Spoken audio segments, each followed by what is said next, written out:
नमस्कार. जय गजानन. आज आपण बुरुजवाडा येथील प्रसिद्ध असे तीर्थक्षेत्र म्हटलं तरी चालेल, संत गजानन महाराज मंदिर या ठिकाणी आलेलो आहोत. बुरुजवाडा येथील गजानन महाराज मंदिर याची ख्याती या पंचक्रोशीमध्ये खूप एक जागृत देवस्थान म्हणून आहेत आणि या मंदिराची निर्मिती करणारे या लेआउटचे मालक राजूभाऊ कांबे यांच्याशी आज आपण याविषयी थोडं जाणून घेऊया. नमस्कार. जय गजानन. जय गजानन. तर राजूभाऊ, हे जे मंदिर आपल्या माध्यमातून तिथे बांधण्यात आलं, तर आम्ही असं ऐकलंय की या संदर्भात आपल्याला काही महाराजांनी काही दृष्टांत दिला होता. याविषयी आपण काय सांगू शकाल? संत शिरोमणी गजानन महाराज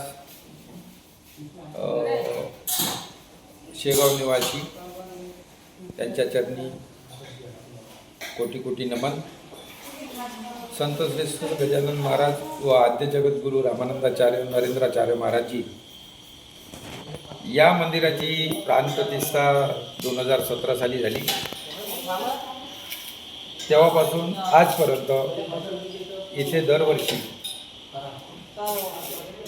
प्रकट दिन सोहळा साजरा होतो. त्या सोहळ्यासाठी इथे जवळपास 10 ते 12 हजार लोकांचा जनसमूह दरवर्षी उपस्थित राहतो आणि त्या माध्यमातून आम्ही समाजासाठी वेगवेगळ्या पद्धतीचे कार्य इथे राबवतो.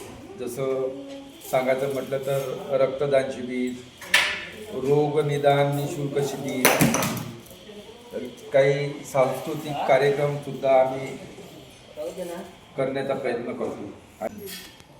या मंदिराची आपण श्री गजानन महाराज यांच्या दृष्टांतानंतर आपल्या माध्यमातून याचे बांधकाम झालं, तर या ठिकाणी जो आपण वेगवेगळे कार्यक्रम राबवतात त्यामध्ये जसं काही रोगनिदान शिबिर वगैरे लावतात आपण सांगितलं, त्या आरोग्याविषयी हा एक भाग झाला.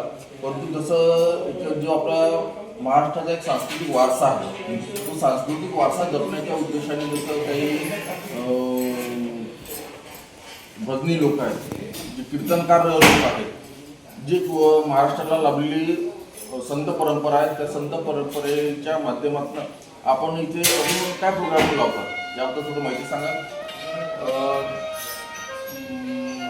इथे जवळपास पूर्ण भारतातून संत लोक दर्शनासाठी येतात आणि समाजासाठी जे आम्हाला चांगले कार्य करता येईल मंदिराच्या माध्यमातून ते आम्ही करतो. तुम्ही कुठल्या कामात टाका, इथे काय कीर्तन वगैरे होतात? कीर्तन होते, हरिपाठ होते, भजन पूजन, ग्रामगीतेच्या माध्यमातून आम्ही लोकांना काही संबोधित करण्याचा प्रयत्न करतो. म्हणजे आपण तुकडोजी महाराजांबरोबर स्वच्छता अभियानाचे कार्यक्रम आम्ही ते लोकांना सांगण्याचा प्रयत्न करतो. आणि समाजामध्ये आज शिक्षणाची गरज आहे, आरोग्याची गरज आहे, आणि जास्तीत जास्त काय करता येईल त्या मंदिराच्या माध्यमातून आम्ही करतो. बरं, या संदर्भात मग अजून काही लोकांचा काही सहयोग लागतो की या संपूर्ण महाराजांच्या कृपेने आपण स्वतः करतो? आता महाराजांच्या कृपेनं म्हटलं तर ज्यांना कुणा असं काही वाटलं तर लोक करतात, नाहीतर मग जे लागलं तर मग आम्ही अध्यक्ष या नात्यानं मी इथे जे कार्य करतो. आपले काय संस्थेचं काय नाव आहे? आपल्या संस्थेचं काय नाव आहे? हे गजानन महाराज देवस्थान सेवा ट्रस्ट म्हणून या संस्थेचं नाव आहे आणि या मंदिराचा अध्यक्षपद माझ्याकडेच कार्यभार आहे आणि आमचे सहयोगी जे लोक आहेत ते सुद्धा मदत करतात. साधारण आपल्या या कार्यक्रमाला किती लोक येतात? जवळपास 10 ते 12 हजार लोक दरवर्षी उपस्थित राहतात. छान छान, चांगला उपक्रम आहे.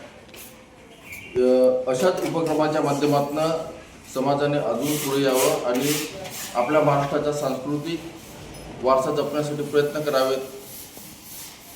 धन्यवाद.